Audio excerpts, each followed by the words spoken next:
सभापती महोदय, मी आपला आभार मानतो। खरं तर तुम्ही असो,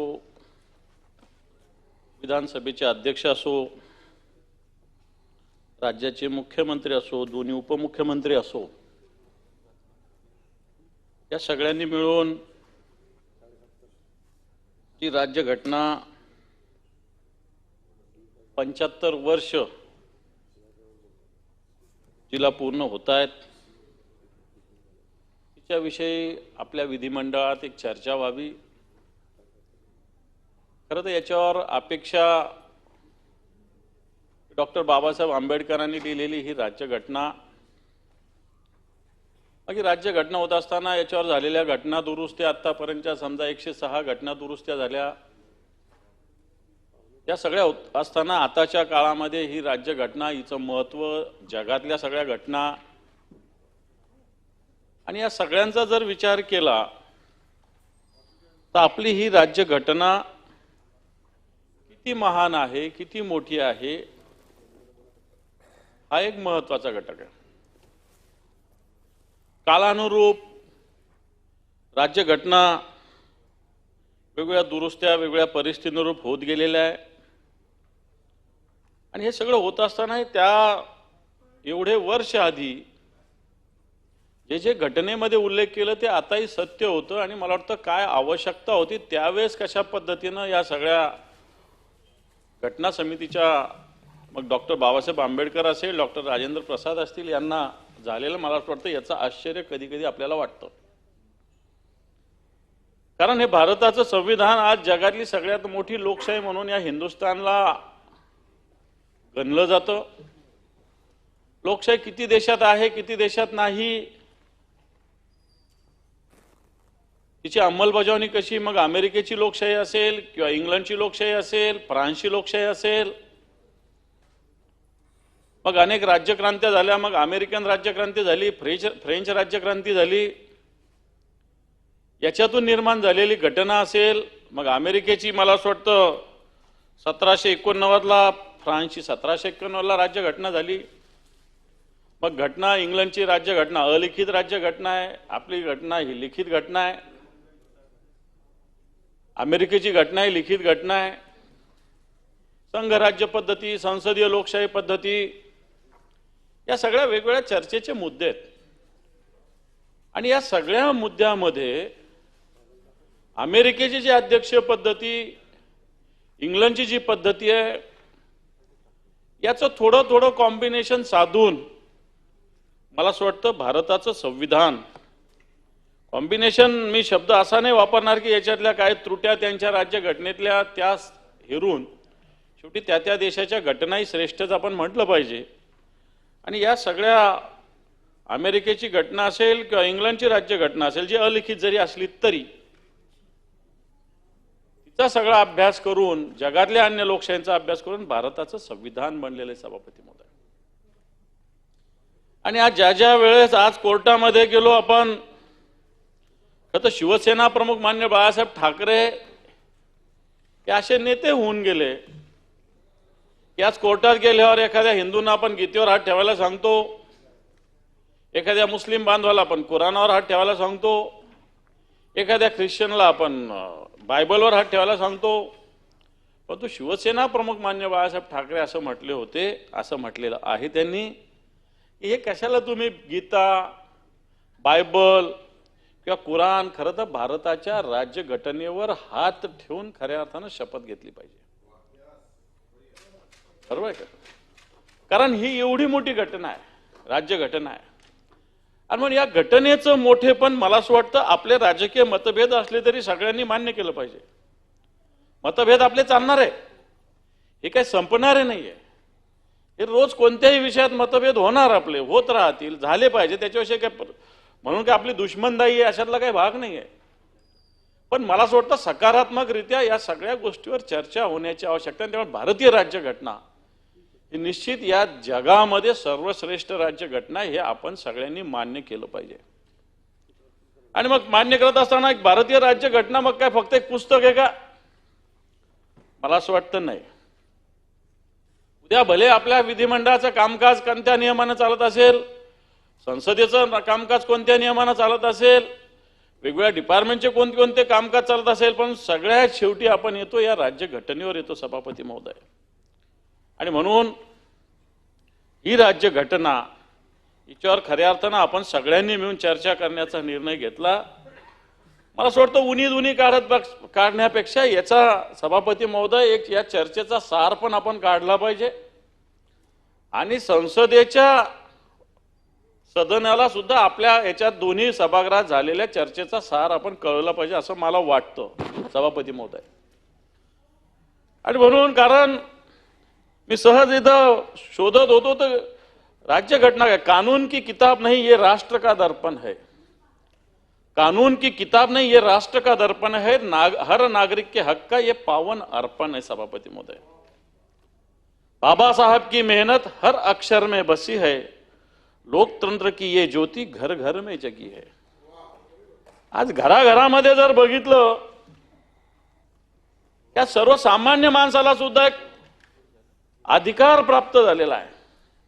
एक सर्वसामान्य माणूस सुद्धा मला असं वाटतं मी ताठ मानेनं जगण्याची भूमिका मांडतो.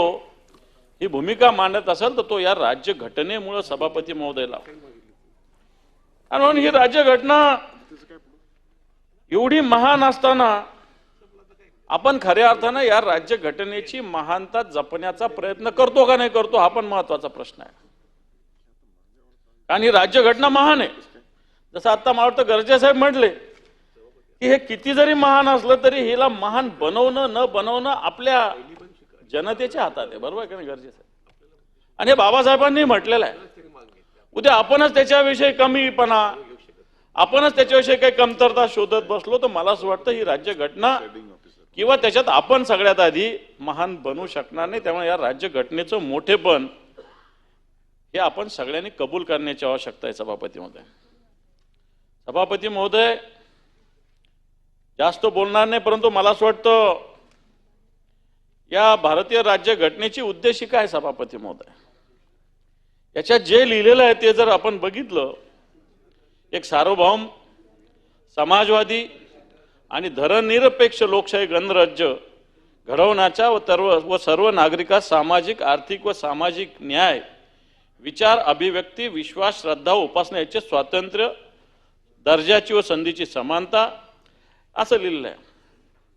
मग सार्वभौमत्व म्हणजे काय, समाजवाद म्हणजे काय, धर्मनिरपेक्षता म्हणजे काय, लोकशाही म्हणजे काय आणि गणराज्य म्हणजे काय. मला वाटतं या सगळ्या एक एक शब्दावर चर्चा करायला गेलं सार्वभौमत्वावर आपल्याला चर्चा करता येईल. आज आपण खरं सार्वभौम असताना आपल्याला कोणावर अवलंबून राहावं लागतं का? समाजवाद म्हणजे काय, एकीकडं श्रीमंत सुद्धा या देशामध्ये सगळ्यात मोठे आणि गरीब सुद्धा या देशामध्ये, मग तो समाजवाद आहे का? याचाही विचार आपल्याला करावा लागेल. धर्मनिरपेक्षतेवर आपण बोलत असताना आपण खरंच धर्मनिरपेक्ष आहोत का? मी स्वतःला मी हिंदू आहे, मी गर्वाने मी म्हणतो, मी गर्वाचे कहून हिंदू मी म्हणतो, अभिमान आहे. पण मग धर्मनिरपेक्षता हा मुद्दा माझ्या मनी रुजला का किंवा दुसऱ्याच्या मनी रुजला पाहिजे असा मी काही प्रयत्न करतो का? लोकशाही लोकांनी लोकांसाठी चालवलेलं राज्य असं अब्राहम लिंकनची व्याख्या आपण लोकशाहीमध्ये घेतो. आज खरंच लोक राज्य चालवतात का? खरंच लोकांसाठी राज्य चालतं का की मुठभर लोकांसाठी राज्य चालतं? सभापती महोदय, या सगळ्या विषयावर आपण निश्चित चर्चा करतोय. सभापती महोदय, आपण या सगळ्या विषयाचा आपण विचार करण्याची आवश्यकता. उगाच मी माझ्या नेत्याचं, तुम्ही तुमच्या नेत्याचं गुणगान गाण्यात काय अर्थ नाही. सत्यता सुद्धा आपण तपासली पाहिजे सगळ्यांनीच, माझ्यासहित. मी म्हणणार नाही की तुम्हीच, सगळ्यांनी. आणि म्हणून ही लोकशाही, हा समाजवाद, हा धर्मनिरपेक्षता, हा सार्वभौम आपण आहोत का? मग आपली ही राज्यघटना आपल्याला असं म्हणते की मी सार्वभौम आहे, मी समाजवादी आहे, मी धर्मनिरपेक्ष आहे, हे लोकशाही गणराज्य आहे. गणराज्य गणांचं राज्य आहे. आज राज्याला अधिकार जेवढे तेवढे पाहिजे का? आज जीएसटीचे पैसे आल्याशिवाय राज्य चालू शकत नाही. अशा प्रकारची राज्याची स्थिती निर्माण झालेली आहे. आणि म्हणून हे गणराज्य जे होतं, संघराज्य जे होतं, खऱ्या अर्थानं स्वयंपूर्ण असलं पाहिजे. परंतु येणाऱ्या काळात ह्या देश याच राज्यघटनेचा अधिकारातून एककल्ली कारभाराकडे चालला तर नाही. वन नेशन वन इलेक्शन आपण त्याच्या दिशेने तर जात नाही. जीएसटीच्या माध्यमातून सगळ्या राज्याला पंगुत बनवलेला नाही. मला वाटतं या सगळ्या विषयाचा विचार येणाऱ्या काळात आपण सगळ्यांनी करण्याची आवश्यकता आहे. मी काही राजकीय बोलत नाही, हे अतिशय सुस्पष्ट आहे. याच्यावर आपण चर्चा करू शकतो सभापती महोदय. परंतु या सगळ्या विषयाचा जर सामाजिक, आर्थिक, राजनैतिक न्याय, विचार, अभिव्यक्ती, विश्वास, श्रद्धा, उपासना, दर्जा, समानता हे जर विचार केला सभापती महोदय, तर मला असं वाटतं या 75 वर्षामध्ये या सगळ्या भावनेचा पुन्हा एकदा विचार आपण सगळ्यांनी करण्याची आवश्यकता आहे. आता मी असं म्हटलो म्हणून काय राज्यघटना आपली महत्वाची नाही असं मुळीच म्हणता येणार नाही. सभापती महोदय, आपल्या देशामध्ये घडलेलं उदाहरण आहे की या देशाचे मुस्लिम राष्ट्रपती डॉक्टर अब्दुल कलाम होते, डॉक्टर कलाम होते, आणि शीख पंतप्रधान होते मनमोहन सिंग. हा देश तसा पूर्ण मेजॉरिटीने हिंदूंचा असताना या देशात एक राष्ट्रपती मुस्लिम होऊन गेले. या देशाचे पंतप्रधान हे शीख समुदायाचे होऊन गेले. मला असं वाटतं एक मुस्लिम समुदायाची व्यक्ती एक शीख समुदायाच्या व्यक्तीला शपथ देतो, हे सुद्धा एक आपल्या देशाची एक महानता प्रकट करतो. आणि म्हणून ही महानता होत असताना निश्चित हेमंतजी पाटील म्हणतात आताच्या राष्ट्रपती एक आदिवासी समुदायाचे आहे. आणि म्हणून ही संधी सर्वसामान्य माणसाला आपल्या संविधानामुळं एक आमच्यासारखे सर्वसामान्य घरातले सर्वसामान्य शेतकऱ्याचे मुलं सुद्धा या सभागृहात येऊन बोलतात. इथं मला असं वाटतं हे संविधान, ही लोकशाही, याच्यामुळे या सगळ्या गोष्टी सभापती महोदय होतात. आणि म्हणून या सगळे विषय होत असताना आज डॉक्टर बाबासाहेब आंबेडकरांनी लिहिलेली ही राज्यघटना मसुदा समितीचे ते अध्यक्ष होते. आज या बाबासाहेबांचं अभिमान होत असताना काही लोक बाबासाहेब एक प्रायव्हेट प्रॉपर्टी म्हणून सुद्धा हे करतात. बाबासाहेब आंबेडकर या देशाचं आहे. काही जणांना फक्त बाबासाहेब आंबेडकर माझे किंवा या विशिष्ट समुदायाचे नाही, बाबासाहेब आंबेडकर आपल्या देशाचे, सर्व जाती धर्माचे. परंतु काही लोक डॉक्टर बाबासाहेब आंबेडकरांचं नाव वापरून त्यांचं एक लिमिटेडपणा त्यांच्यामध्ये आणण्याचा प्रयत्न, मला असं वाटतं हे सुद्धा आपली जबाबदारी राहील. हे सगळं उधळून लावावं लागेल. कारण डॉक्टर बाबासाहेब आंबेडकरांचं जे आता जसं त्यांनी एक चांगली घटना लिहिल्याबद्दल कोलंबिया विद्यापीठानं सभापती महोदय त्यांना मानद पदवी दिलेली आहे, त्यावेळेस दिलेली आहे की एक सर्वोत्कृष्ट घटना तुम्ही लिहिली म्हणून त्यांचा एक सन्मान सभापती महोदय केला आहे. डॉक्टर बाबासाहेब आंबेडकरांचा घटना लिहिताना त्यावेळेसचा सगळा सर्वांगीण विचार बघितला, देशाचा येणारा काळ बघितला, भवितव्य कसं असेल हे जर बघितलं तर सभापती महोदय आता ज्या विषयावर लोक भांडतायत हे विषय डॉक्टर बाबासाहेब आंबेडकर आधीच मांडले. सचिन भाऊ, तुम्ही कामगारांसाठी लढे देता, तुम्ही कामगार संघटना चालवता, तुम्हाला माहिती आहे बोनसची संकल्पना डॉक्टर बाबासाहेब आंबेडकरांची आहे. बोनसची संकल्पना ही डॉक्टर बाबासाहेब आंबेडकरांची आहे.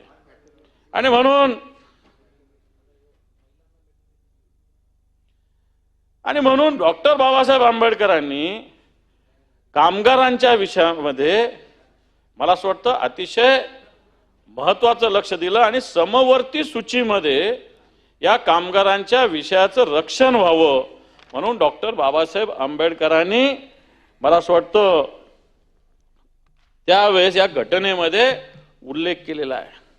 कारण जे कोणते विषय ह्या सगळ्याच्या समवर्ती सूचीमध्ये यावेत तर त्याच्यामध्ये श्रम कामगाराचा विषय मला असं वाटतं डॉक्टर बाबासाहेब आंबेडकरांनी त्याच्यामध्ये घेतलाय. सभापती महोदय, देशाची जडणघडणीमध्ये सुद्धा मग डॉक्टर बाबासाहेब आंबेडकरांनी त्यावेळेस त्यांचं कार्य नुसतं घटना त्यांनी लिहिली नाही.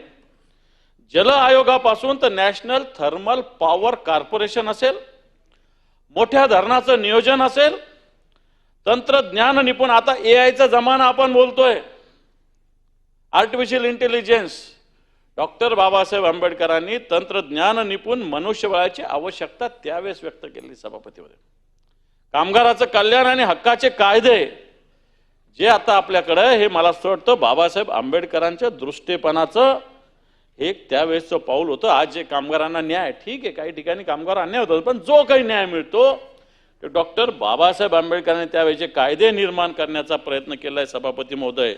या सगळ्या विषयामुळे म्हणतो डॉक्टर बाबासाहेब आंबेडकरांनी राजकीय लोकशाहीपेक्षा सामाजिक लोकशाही असावी ही भूमिका मांडलेली होती सभापती महोदय. मग या सामाजिक लोकशाहीमध्ये दीनदलिताचं उत्थान असावं, अस्पृश्यता निर्मूलन असावं, कायद्यासमोर समानता सर्वांची असावी, अशा वेगवेगळ्या भूमिका सातत्यानं डॉक्टर बाबासाहेब आंबेडकरांनी सभापती महोदय मांडलेल्या आहेत. आणि म्हणून आज राजकीय लोकशाहीपेक्षा सामाजिक लोकशाही महत्वाची आहे. राजकीय लोकशाही 4 आमदार झाले, 4 खासदार झाले, एखादा मंत्री झाला, एखादा मुख्यमंत्री झाला म्हणून काय फार मोठ्या गोष्टी नाही झाल्या. एखादा या समाजाचा माणूस त्या जागेवर बसला म्हणून त्या समाजाला न्याय मिळतो अशातला काही भाग नाही आहे. त्याच्यासाठी राजकीय लोकशाहीपेक्षा सामाजिक लोकशाही सुद्धा महत्वाची आहे. एखादा दलित समाजाचा किंवा बहुजन समाजाचा माणूस एखादा खुर्चीवर बसला म्हणून त्या समाजाचं कल्याण झालं, सभापती महोदय असं होत नाही. आणि म्हणून राजकीय लोकशाहीपेक्षा सामाजिक लोकशाही हा सुद्धा मुद्दा सभापती महोदय अतिशय महत्वाचा आहे. सभापती महोदय, निश्चित 75 वर्ष असताना आपण सगळे या विषयावर चर्चा करतोय. आज आपला देश आज प्रगतीचे शिखर गाठतोय. हे सगळं गाठत असताना राज्य घटना जर नसती, कारण ज्या देशामध्ये घटना नाही त्यांचे हाल काय होत आहेत आपण बघतोय. वेगवेगळ्या देशामध्ये जिथं घटना नाहीये, जिथं हुकुमशाही आहे, अशा देशामधली आत्ताची स्थिती जर बघितली तर मला असं वाटतं आपली लोकशाही ही अतिशय मजबूत आहे. सभापती महोदय, हे सगळं आपल्या समोर येत आहे. सभापती महोदय, मी सार्वभौमत्व, लोकशाही, न्याय, स्वातंत्र्य, समताविषयी बोललो. हे सगळं होत असताना आपण हे बोलायला बरं आहे, पण तो आपली जबाबदारी सुद्धा आपण सभापती महोदय याच्यात ओळखली पाहिजे. मला न्याय पाहिजे, मला सार्वभौमत्व पाहिजे, मला समता पाहिजे, मला स्वातंत्र्य पाहिजे, पण तो दुसऱ्यावर अन्याय झाला पाहिजे, दुसऱ्याला असमानतेत वागवले पाहिजे, ही भूमिका सुद्धा आताच्या घडीला सभापती महोदय काही वर्गामध्ये रुजवली जाते. मला न्याय मिळाला पाहिजे, बरोबर आहे, पण तो दुसऱ्यावर अन्याय केला पाहिजे का? मला स्वातंत्र्य मिळालं पाहिजे, बरोबर आहे, पण दुसऱ्याला पारतंत्र्यात लोटायचं का? मला समानतेनं वागवलं पाहिजे, बरोबर आहे, पण दुसऱ्याशी मी असमानतेनं वागायचं का? वाटतं या सगळ्या मुद्द्याचा माझ्यासहित जशा आपल्याला अधिकार आहे तसं कर्तव्य सुद्धा सभापती महोदय या राज्यघटनेमध्ये डॉक्टर बाबासाहेब आंबेडकरांनी आपल्याला दिलेलं आहे. आणि म्हणून या सगळ्याच्यात आपल्या जबाबदाऱ्या सभापती महोदय अतिशय महत्वाच्या आहे. या जबाबदाऱ्या जर नाही पाडल्या, नुसतं अधिकाराची जाणीव ठेवली तर मला असं वाटतं हे संविधान यशस्वी होऊ शकणार नाही. आणि म्हणून जर आपण संविधानाचं गुणगान करतो, नुसती पूजा करून संविधानाचं होणार नाही, त्याची अंमलबजावणी करायची असेल तर मला असं वाटतं अधिकाराबरोबर कर्तव्य हे सगळ्यात महत्वाचं आहे. आणि म्हणून ते आपण पार पाडतो का याचा विचार आपण सगळ्यांनी करण्याची आवश्यकता आहे.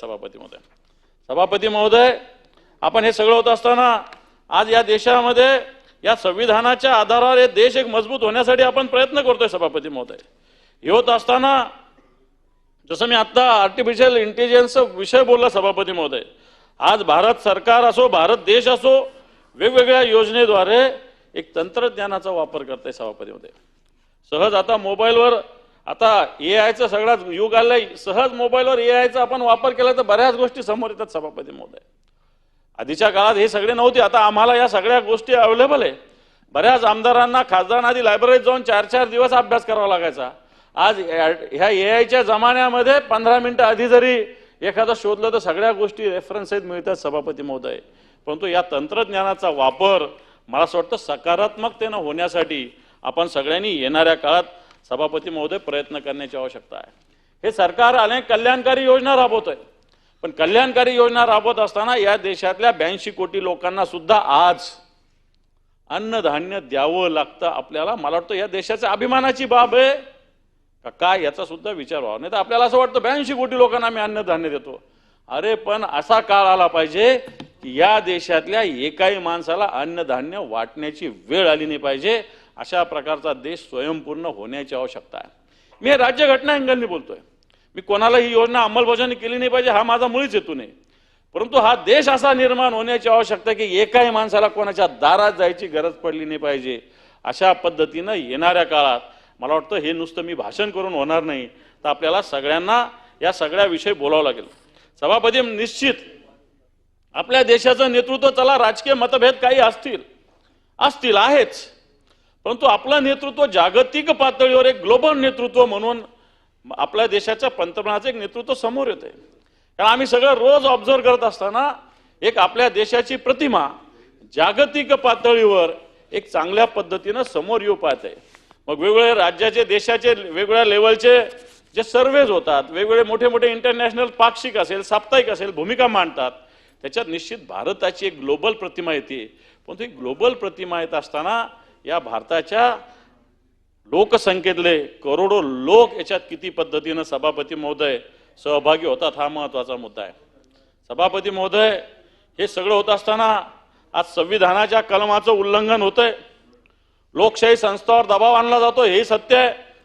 निश्चित आपण संविधान हे करत असताना धर्म असेल, जात असेल, भाषेच्या नावावर राजकारण होतंय. सभापती महोदय, येणाऱ्या काळामध्ये मी काल परवा बघितलं, दक्षिण भारतामध्ये सगळ्या दक्षिण भारतातल्या मुख्यमंत्र्यांची बैठक झाली आणि ही बैठक होत असताना सगळ्या पक्षाचे लोक एकत्र झाले, जागेवर बसा आपण जरा, आणि त्यांनी, मला असं वाटतं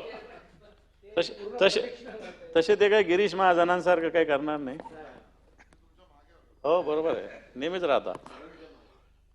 आज धर्म, जात आणि भाषेच्या आधारावर ज्या पद्धतीनं राजकारण होतंय सभापती महोदय, मी सांगत होतो की दक्षिण भारतातल्या सगळे मुख्यमंत्री एकत्र आले. का आले? की येणाऱ्या काळात लोकसंख्येच्या आधारावर जर सीट्स देणार असेल तर काय. आणि मग एकीकडे आपण लोकसंख्या निर्मूलनाचे कार्यक्रम घेतो, एकीकडे आपण 2 मुलं जर असले त्यालाच आपण निवडणुकीला उभा राहू देतो, नोकरी देतो, आणि मग काही मला असं वाटतं येणार काळात मग लोकांच्या मनात असा समज जाणार नाही का की लोकसंख्या वाढवली पाहिजे. लोकसंख्येच्या आधारावर जर अशा पद्धतीनं पुनर्रचना झाली, आज आम्ही बघतो आमच्या ग्रामीण भागामध्ये 2 लाख, 2.5 लाख, 3 लाखाचा मतदारसंघ इथं पाहायला गेलं तर भिवंडी वगैरे सारख्या ठिकाणी 5-5 लाखाचा उद्या आमचे मतदारसंघ कमी होतील. बरोबर नाही? असंही होऊ शकतं. आणि म्हणून मला असं वाटतं या सगळ्या विषयामध्ये येणाऱ्या काळामध्ये निश्चित जनता म्हणून आपल्याला सगळ्यांना सहभागी व्हावं लागेल. सभापती महोदय, ज्या संस्था आहे याच्यावर दबाव येतो वेगवेगळ्या ठिकाणी, अशा प्रकारचा जनतेचा आरोप आहे. मग न्यायपालिका असेल, प्रसार माध्यम असेल, निवडणूक आयोग असेल, या संस्थेवर सभापती महोदय सध्याच्या घडीला दबाव येतो, अशा प्रकारचा आरोप सातत्यानं होतोय. तो कशा पद्धतीनं होतो जर बघितलं तर एक आत्ताच मागच्या मला वाटतं संसदेच्या अधिवेशनात एक समोर कागद आला की 18 नोव्हेंबर 2024 रोजी सर्वोच्च न्यायालयाने ईडीच्या कारभारावर ताशेरे ओढले.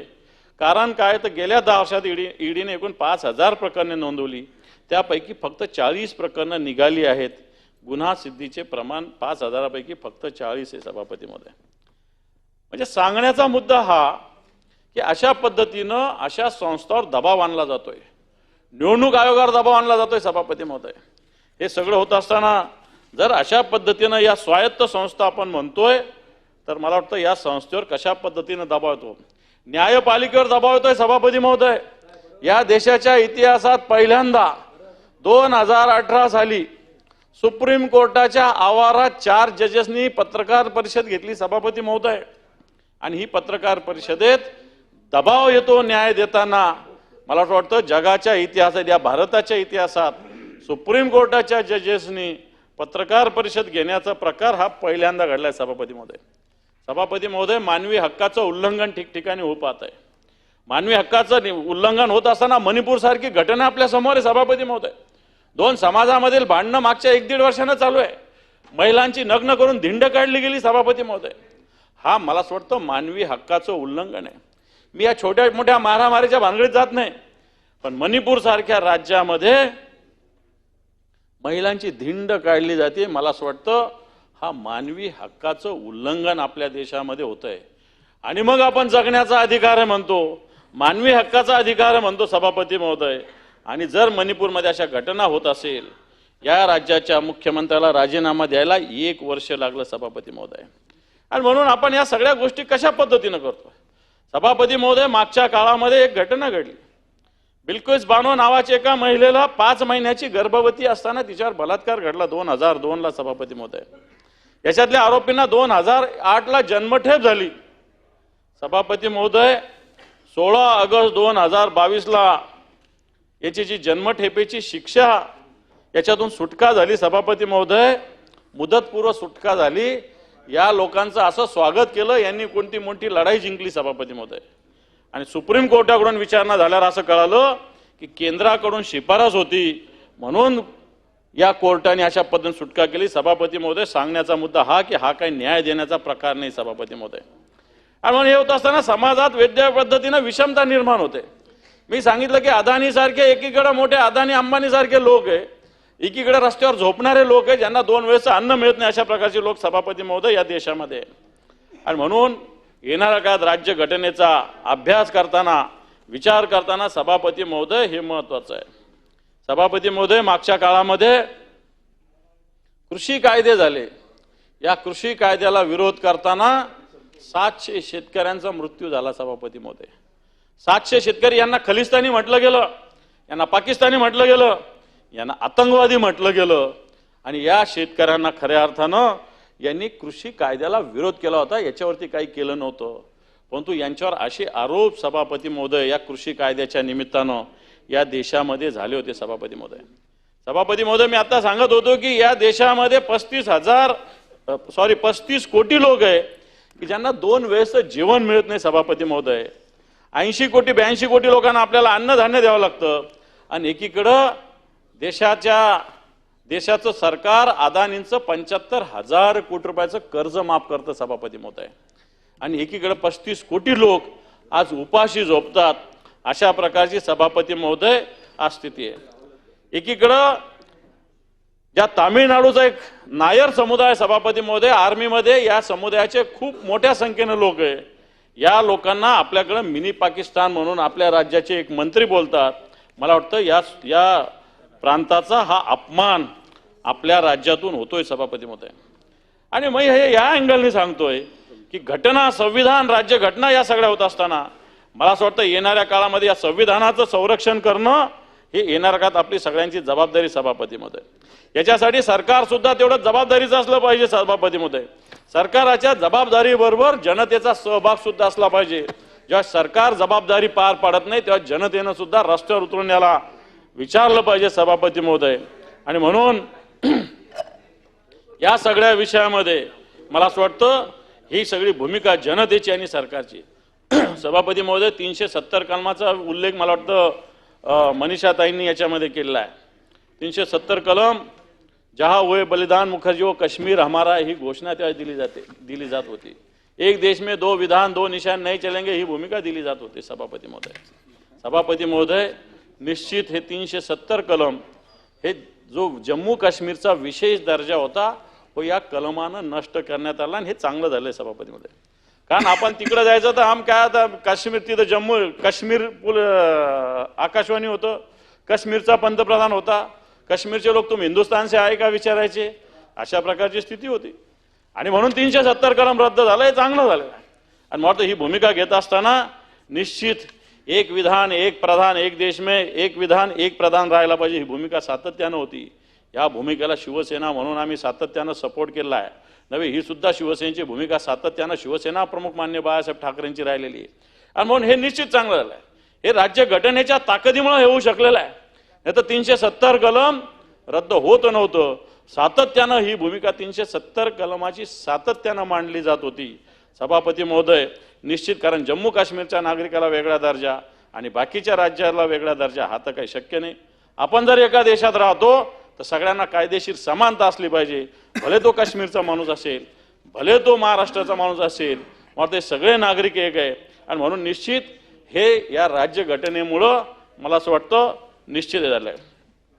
सभापती महोदय, मागच्या काळामध्ये मी श्रीनगरला 5-6 दिवस गेलो. एक माननीय मंत्री महोदयांना काहीतरी निवेदन.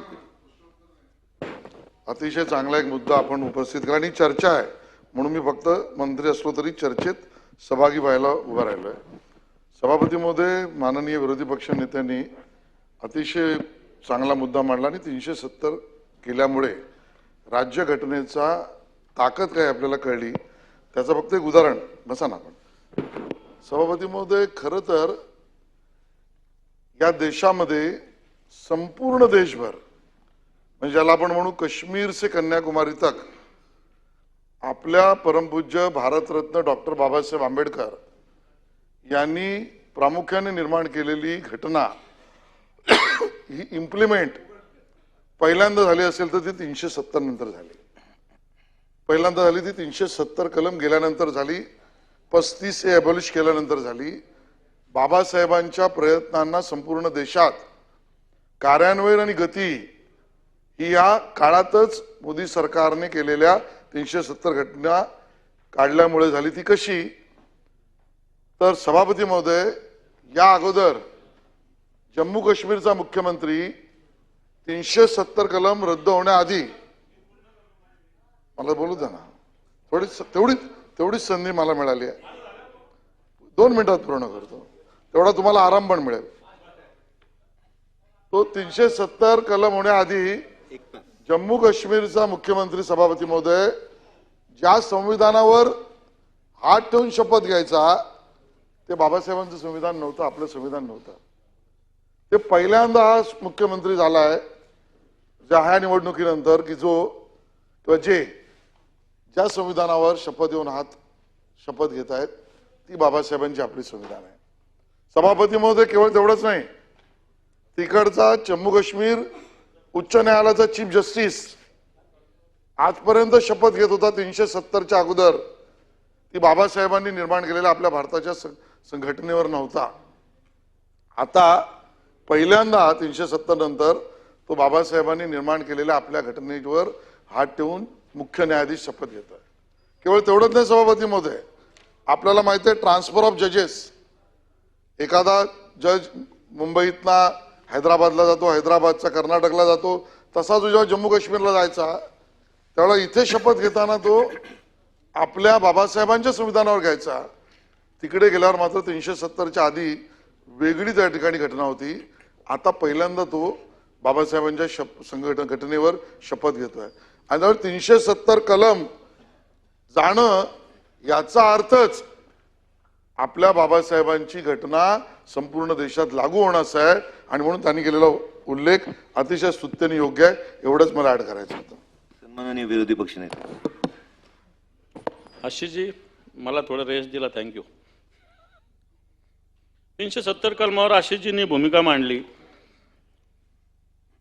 मला वाटतं 370 कलमाचा उल्लेख करत असताना सातत्यानं हा लढा चालू होता आणि संविधानामध्ये 370 कलमात दुरुस्ती झाली. सभापती महोदय, माझ्या माहितीप्रमाणे डॉक्टर बाबासाहेब आंबेडकरांनी 370 कलम ठेवायला विरोध केलेला होता त्यावेळेस, आणि त्यांनी त्यावेळेस असंही म्हटलं होतं, थॉट ऑफ पाकिस्तानमध्ये काही गोष्टी लिहिलेल्या आहे की त्यांनी असंही म्हटलं होतं की मुस्लिम लीगने जो वेगळा पाकिस्तान निर्माण केला एक दिवस यांना पश्चाताप होईल. मला असं वाटतं आज आपण बघत असू, पाकिस्तान बांगलादेश, एक पाकिस्तान अखंड होता, बांगलादेश आपल्या देशाच्या मदतीमुळे बांगलादेश निर्माण झाला, पण हा बांगलादेश आज आपल्यावरच उलटतोय. आज बलुचिस्तानमध्ये काय चालू आहे, पाकिस्तानमध्ये रोज काय चालू आहे, जर हे बघितलं तर मला असं वाटतं पाकिस्तानमध्ये किंवा भारतातलं हिंदुस्थान जे आज पाकिस्तानमध्ये असेल तर ते 100% म्हणत असतील की आपला हिंदुस्थान चांगला आहे. आणि म्हणून बाबासाहेब आंबेडकरांनी थॉट्स ऑफ पाकिस्तानमध्ये तर पाकिस्तानविषयी सुस्पष्टपणे लिहिलेलं आहे. कारण आज या सगळ्या गोष्टीचं आजही महत्त्व मला असं वाटतं आपल्याला पटतंय. 370 होत असताना निश्चित बाहेरील गुंतवणूकदारांना जम्मू काश्मीरमध्ये परवानगी, आधी अडथळा होता, पण मला असं वाटतं हे करत असताना आता ही परिस्थिती काय झाली याचा सुद्धा विचार करण्याची आवश्यकता. किती लोकांनी गुंतवणूक केली, निश्चित काही प्रमाणात जातात, परंतु येणाऱ्या काळामध्ये जर 370 कलम आपण रद्द केलं, त्याचं यशस्वीकरण झालं असं म्हणायचं असेल तर या सगळ्या गोष्टी कराव्या लागेल. दहशतवादावर नियंत्रणाचा प्रश्न असेल, महिला अधिकारांचा प्रश्न असेल, हे सगळे विषय या 370 मधून निर्माण होतात. आणि म्हणून मला असं वाटतं या सगळ्या गोष्टीमुळे निश्चित काही लोकांनी, स्थानिक लोकांनी विरोध केला आहे, काही लोकांनी विरोध केला आहे, राजकीय अस्थिरता निर्माण करण्याचा प्रयत्न झाला आहे. पण मला असं वाटतं शेवटी बाकी गोष्टीचा विचार न करता हा देश म्हणून काही गोष्टी कराव्याच लागतात. वाटतं निश्चित 370 कलमामुळे या गोष्टी सभापती महोदय झालेल्या आहे. आम्ही सातत्यानं अमरनाथला जात होतो, आताही जातो. आणि या सगळ्याच्यात जात असताना श्रीनगरलाही मागच्या काळात गेलो होतो. मला वाटतं भाई तुम्ही पण आले होते त्या दिवशी श्रीनगरला, तुम्ही आले आणि आम्ही गेलो होतो. आणि या सगळ्या ह्याच्यात जर बघितलं, बाकी लोक होते सोबत.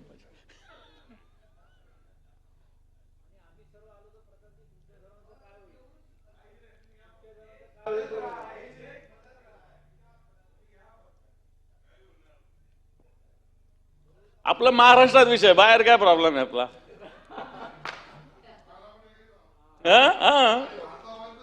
भारत एकच आहे.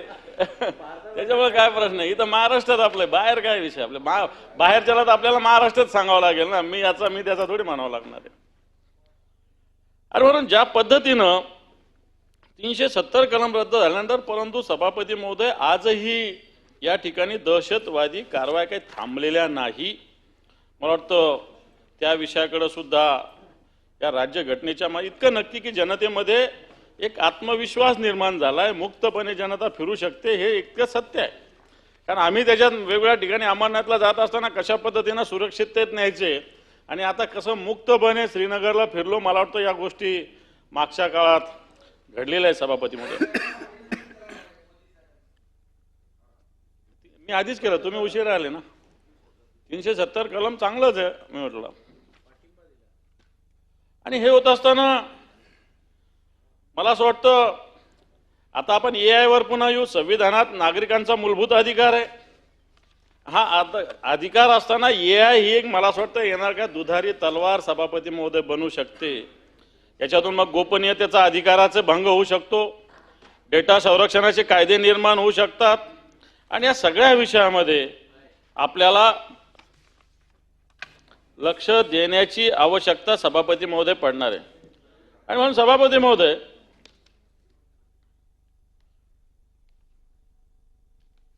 महोदय म्हणून ही राज्यघटना जी आहे याच्यावर आपण चर्चा करत असताना ज्या पद्धतीनं आताच्या घडीला आपलं हे संघराज्य निर्माण झालेलं आहे सभापती महोदय, येणार काळात राज्यघटनेचा दुरुपयोग काही ठिकाणी होऊ लागला. स्थानिक स्वराज्य संस्थेच्या निवडणुका झालेल्या नाही, ते सुद्धा आवश्यक आहे. या घटना दुरुस्ती 73-74 नुसार स्थानिक स्वराज्य संस्थेचे मला वाटतं सुस्पष्टपणे अधिकार आहे.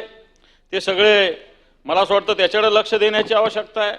आणि या सगळ्या ह्याच्यामध्ये जर आपण या लक्षात येणार नसू तर मला असं वाटतं येणाऱ्या काळामध्ये या राज्यघटनेला काही लोक धक्का लावण्याची शक्यता आहे. सभापती महोदय बऱ्याच ठिकाणी एक घटनात्मक संस्थाच्या कामकाजामध्ये हस्तक्षेप होतोय. सभापती महोदय विरोधकांचा आवाज सुद्धा दाबण्याचा काही ठिकाणी सभापती महोदय प्रयत्न होतोय. मराठा आरक्षणाचा मुद्दा अजूनही जसाच्या तसा आहे, सुप्रीम कोर्टामध्ये केस चालू आहे. हा सुद्धा मुद्दा येणार काळात, आता मागच्या काळात मी तेलंगणामध्ये बघितलं त्यांनी आरक्षणाची मर्यादा वाढवली. महाराष्ट्रामध्ये सुद्धा ही येणार काळात वाढवण्याची आवश्यकता आहे. तेलंगणामध्ये जे आता ओबीसीच्या आरक्षणाची मर्यादा त्यांनी वाढवली, तो मराठा आरक्षणाची सुद्धा भूमिका सातत्यानं या महाराष्ट्रातील लोक मराठा बांधव मागतात. मला असं वाटतं ही सुद्धा येणार काळात पूर्ण होण्याची आवश्यकता आहे सभापती महोदय. आणि सभापती महोदय राजकीय फायद्यासाठी सरकारी यंत्रणाचा गैरवापर केला जातोय, वाटतं हे सुद्धा आपण येणार काळात लक्ष देण्याची आवश्यकता आहे. सभापती महोदय याच राज्यामध्ये 15 ऑगस्ट काय आपला स्वातंत्र्य दिन आहे का असं म्हणणारे लोक सुद्धा आहे. सभापती महोदय 15 ऑगस्ट आपला स्वातंत्र्य दिन नाही असं म्हणणारे लोक सुद्धा आपल्या राज्यामध्ये सभापती महोदय आहे. आणि म्हणून या सगळ्या विषयात आणि मागच्या काळात कोणीतरी आता बोललं की ज्या पद्धतीनं राज्यघटना, माझ्याकडे उदाहरण आहे. भाजपचे एक नेते उत्तर प्रदेशातील फैजाबादचे सांसद लल्लू सिंह, त्याचप्रमाणे राजस्थानच्या भाजपचे नेते ज्योती मिर्झा, कर्नाटकचे भाजपचे नेते अनंत हेगडे यांनी आपल्या भाषणातून आम्ही संविधान बदलणार असे सांगितले. पण यापेक्षा महत्त्वाची बाब म्हणजे पंतप्रधानांच्या आर्थिक सल्लागार मंडळाचे अध्यक्ष विवेक देबरॉय यांनी 15 ऑगस्ट 2023ला द मिंट मध्ये there is a case for we the people to embrace a new constitution या शीर्षकाचा सभापती महोदय लेख लिहिला. त्यात त्यांनी असं म्हटलं की देशाचे संविधान बदलून नवीन संविधानाची गरज असल्याचे त्यांनी मत मांडलेले. घटना दुरुस्त्यांनी काम चालणार नाही आपल्याला ड्रॉइंग बोर्डवर परत जाऊन सुरुवातीच्या तत्वासह सुरुवात केली पाहिजे आणि आताच्या प्रस्तावनेतील सामाजिक धर्मनिरपेक्ष लोकशाही न्याय स्वातंत्र्य आणि समानता या शब्दाचा अर्थ काय हे विचारलं पाहिजे. सभापती महोदय, हे लिहिलेलं होतं तर विवेक ओबेराय देवराय यांनी, पंतप्रधानांचे आर्थिक सल्लागार.